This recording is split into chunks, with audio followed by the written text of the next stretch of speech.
May you heal her, Lord, and make her very happy again.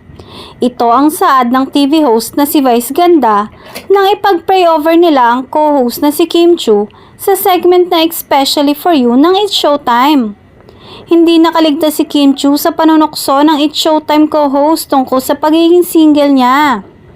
Sa segment ng Especially For You ngayong Biyernes, pinapayuhan ni Vice ang isang searchy na ipagdasal ang kagustuhan nitong makahanap ng bagong nobyo.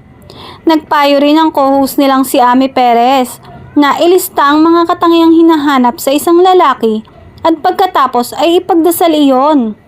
Huwag mahihiyang humingi ng kahit na ano kay Lord, dagdag ni Vice. Maya-maya pa ay biglang humirit ang co-host na si Vong Navarro na, "Kim, saan ka pupunta?" Pagkatapos ay kinantahan ni Vice si Kim ng ang buhay ng isang single ay masayang tunay. Sabay bawi rin ni Vice, pero serious yun. May the Lord give what your heart desires.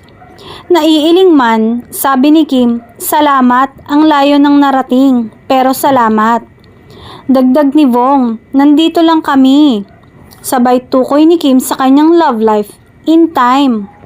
Natatawa man si Kim sa mga biro ng co-host, bakas ang lamlam sa mga mata ni Kim na waring nalulungkot pa rin sa kinahinatnan ng kanyang love life. Hirit ni Kim, pray lang ako.